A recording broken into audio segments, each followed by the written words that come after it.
Something you have to appreciate about Kenshi are the various scenarios at the start of the game. You can sort of write yourself into some really interesting situations and tailor an immersive backstory to your playstyle. Holy Sword start? You are now in possession of a sword that wouldn't look out of place in someone's endgame save. Torso start? I don't know, man. Some people like to pretend they're a human nugget. Cannibal start?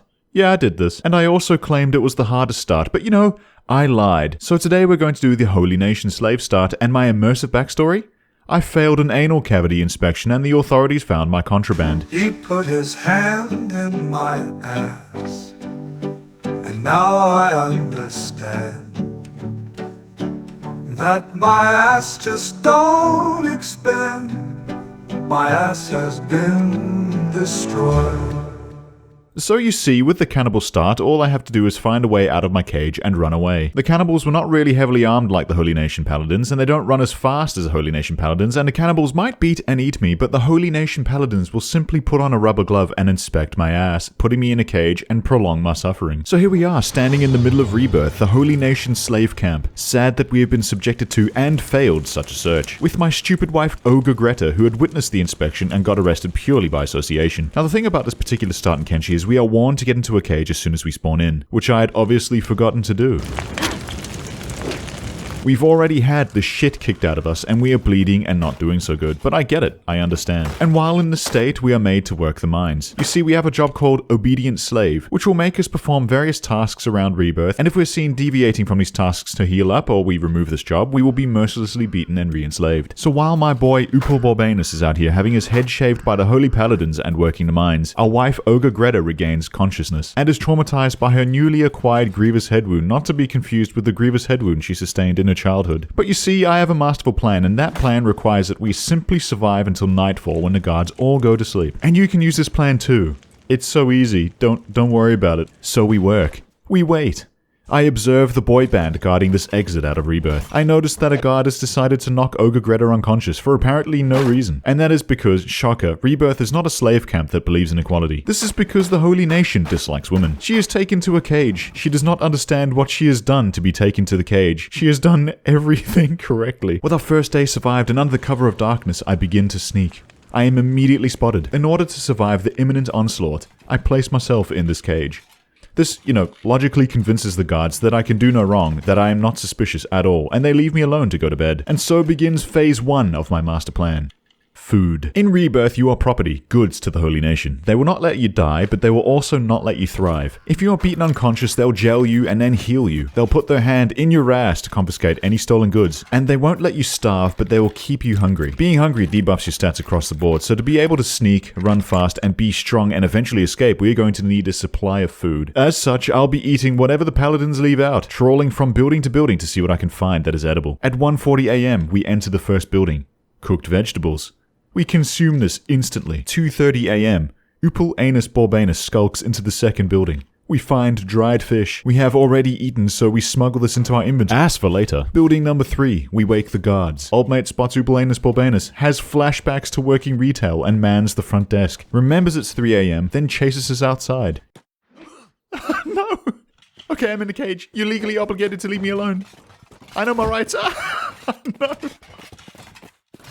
Okay, fair enough. You want me near when you sleep? I better throw this on the floor. Conduct your cavity search, paladins. You won't find anything.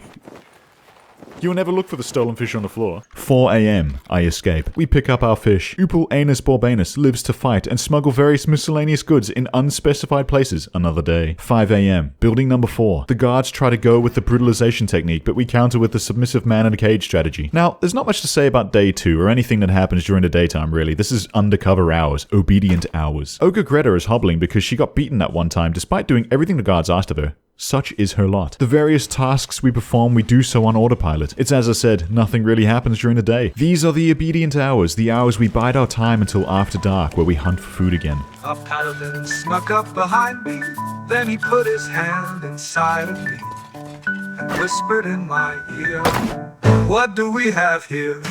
As a slave, I have duties including but not limited to working the mine, looking at this wall, being tied to a post, sometimes put in a cage. Being tied to a post, sometimes put in a cage.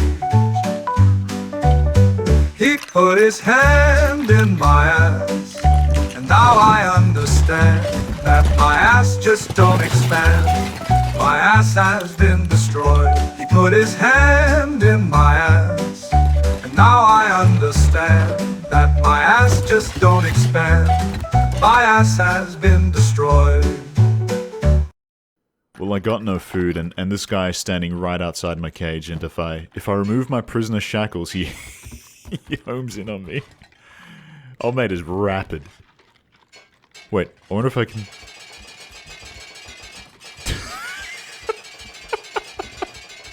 Guy's just screaming like, ah! He's escaping! Alright, Ogre Greta, you waste of space, it is your time. We can't get out of our cage without a distraction, so... go give him hell, baby girl. Haha, get the bread, get it! Oh yeah, we've eaten the bread! Do what you must with me, Paladin. I've already won. I can actually hear Greta being brutalized upstairs. She's down already.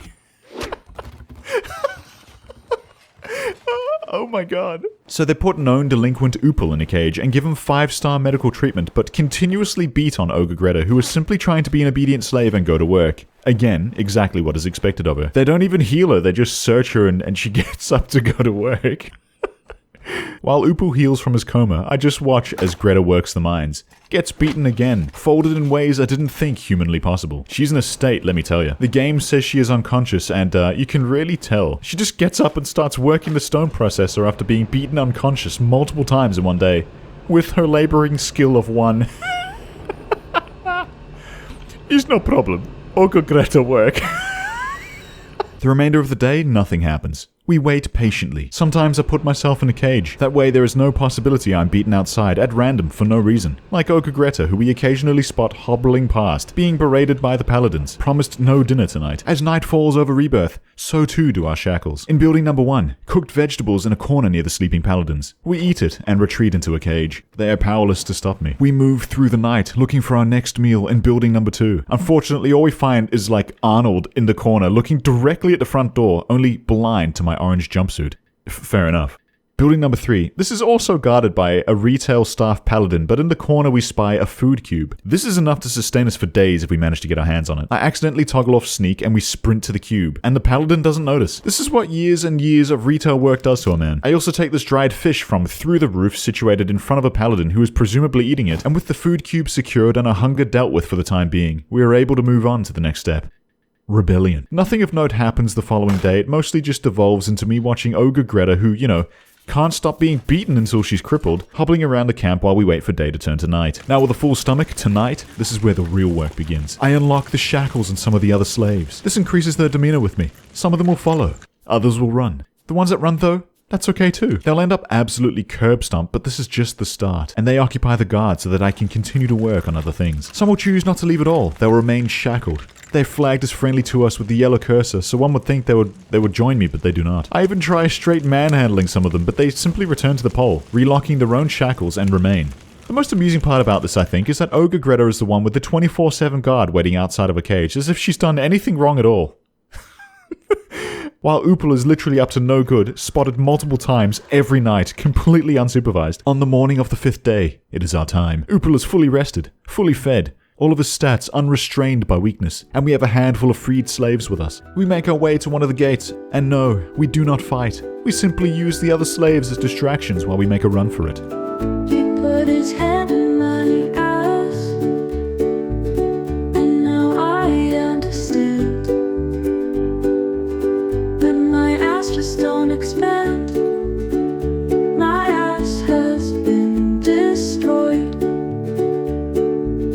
He put his hand in my ass, and now I understand that my ass just don't expand. My ass has been destroyed. Though we may have failed, I have inspired the slaves. Watch on as this man I have freed feels liberation for the first time. Emancipation so powerful that he urgently picks his way out of his chains, all the while sustaining grievous head wounds, much like the ones Ogre Greta did in her childhood. Speaking of which, she is still monitored 24/7 despite only ever doing exactly as the Holy Paladins say. What a dumbass. We'd just be Bing chilling and we'd see her walking past working the mines with her entourage of angry guards just behind her. At nightfall, we'd continue to work as we had before, completely unsupervised, and work on breaking the chains of the other slaves. Perhaps with greater numbers we'll succeed. Unfortunately, so few people join me that I end up repeatedly trying to release the same people who had rejected my rebellion previously. And because they all have unmemorable, ridiculous names such as Pin, the only way I can tell them apart from the ones who do join me is by pulling their pants down. We release so many prisoners, and I cannot express enough how many people are beaten for following me in the night, as I am repeatedly spotted and they decoy for me, receiving the beating in my place. In the mornings I would be spotted, I'd run into the cage, and then watch on as my devout followers get bodied. But such was my plight, such was the weight on my shoulders, our great escape would not go without sacrifice. My stupid wife Greta looks like an ogre. She watched as the holy paladin pulled out our life savings from deep within.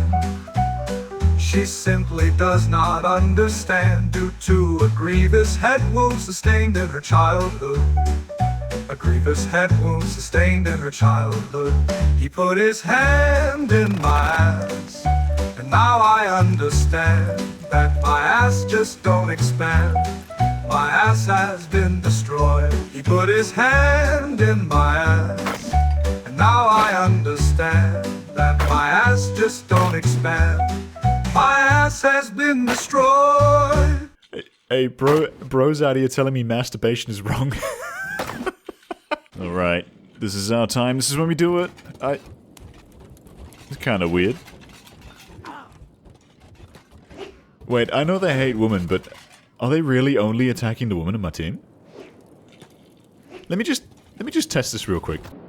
Okay, I'm out of sight. The only ones of us that haven't been attacked are, yeah, it's just the men left in my team. Yeah, I can confirm they really don't care that we've escaped. I mean, I still have the tag escaped slave. They just don't care. Oop, okay, it's time to go. Mission success, I guess. Oh, wait, no, I'm discovered. Oh, no, they're right behind me. Oh. What? They've got a bull? I might not have gone this way if I knew the holy bull was gonna gore my ass. God damn. Oh, I'm bleeding from my asshole. Well, we got close. But it turns out, we were not man enough to escape. Hey, did I accidentally make sad Andrew Tate? I am back. I am disgraced.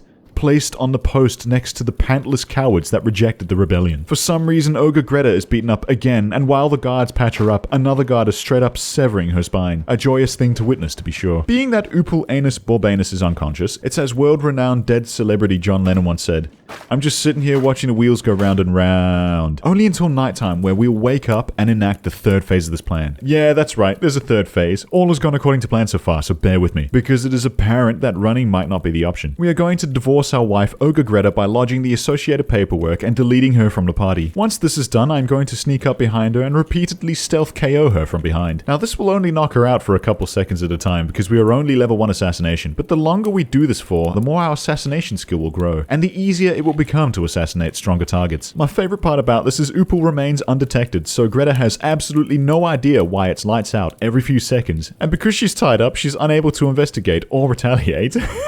Being that we are working in the dead of the night, my followers, my fellow rebels, all flock to me ready to escape. But what they do not know is I will not be making a run for it this night. We are simply knocking our ex-wife unconscious multiple times so that we become stronger. And as we get stronger, it's lights out for her for longer. So for uptime, I train on 2 captives. Hey, worry not, guys. We're doing this for freedom. Oh. I have been whacking her on the back and the front of the head all night, so as a truce, I release her so she may roam free. And as she wanders off, I knock her unconscious once again.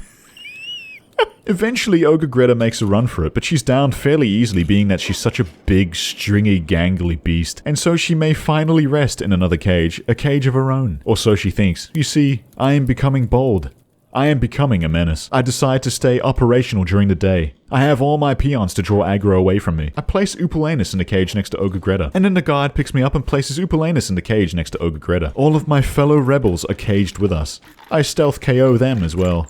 Nothing will stand in the way of my journey to higher power. Assassination. Can't forget Ogre Greta though. Unfortunately, this really upsets them, and the paladins all disobey the laws and decide that once I have placed myself in prison, that they will still beat me up simultaneously, instantly putting me into a coma. 10 of them patch me up in unison. This time he will stop, they think. This time Upulanus obeys. But they are mistaken. In the nights I knock out the pantsless ones. In the day I become more bold. I sneak around Rebirth. I know not where Ogre Greta may be, but I am certain for my transgressions she is being followed around and beaten on occasion. I spot my target. I go in for the kill.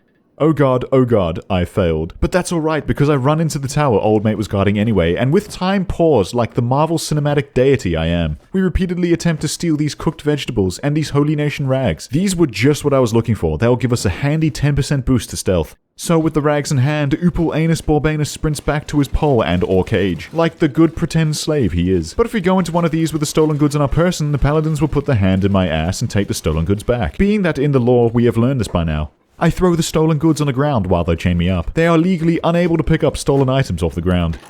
Oh shit, they put me next to Greta. Hey Greta. One for the road, baby. In my new robes, on the 11th night, I sprint through the dark like a turbo weeb. Oh yeah! Oh no! Stick your hand in my ass all you want, officer. You'll find no contraband there. You're welcome to search, though. Continuously, with more vigor, with every search. Whisper sweet nothings in my ear. Back in the pits, we called this maneuver playing it fast and loose. He's sitting in the darkness and he can't see. Or you can choose to believe he sees me perfectly. He sees I wear my ass on my sleeve. And he is simply impressed. The age of Greta is over. The time of the paladin has come. Oh. Well, it was a good run. We achieved much. We did... Wait. Was that paladin in slave rags? He was all like, Carl, it's me, it's your buddy Steve. We sleep in the bunks next to each other. And they just slap chains on him anyway. By night I train. By day I return and knock out the other paladin. I am starting to grow a collection of unconscious paladins that I place in their own cages for my training and enjoyment. One time I abducted one of the boy band lads from the front gate. One time I alternated Naruto running with sneaking into this one guard tower. Knocked out a sleeping paladin and abducted him, occasionally stopping to train assassination on the imprisoned guards. I would remove their pants as I had done the cowardly slaves outside. A symbol of shame. I was a menace. I'd Naruto run around camp in broad daylight, sometimes be locked in a cage while the paladins would say, Okran is forgiving, and replace the lost pants on the guards I had tormented. Perhaps their god was benevolent after all. And while I grew stronger, my influence over Rebirth would be plain to see. And it is before dawn on the 12th day that I had come to realize I could have left a long time ago, but I did not. I wouldn't need to assassinate anyone around camp. Knock out countless holy paladins, slavers, none of that. For all the running around camp meant I had trained my athletics, and now I could run faster than them. And I hadn't realized this because I'd continued to terrorize Rebirth in ways most unholy, because I'd grown to enjoy it. The chains had become a symbol of control to be broken again and again. Watching Greta fall in and out of unconsciousness in a state of total panic became my own chains that I began to shackle around the camp. Some say he left that day and ran into the sunset, never to be seen again. Others say he returned for Ogre Greta. But one thing everyone agrees on is that paladin that put his hand in his ass looking for contraband that day, what he really found was a monster. He put his hand in my ass, and now I understand that my ass just don't expand. My ass has been destroyed. He put his hand in my ass, and now I understand that my ass just don't expand.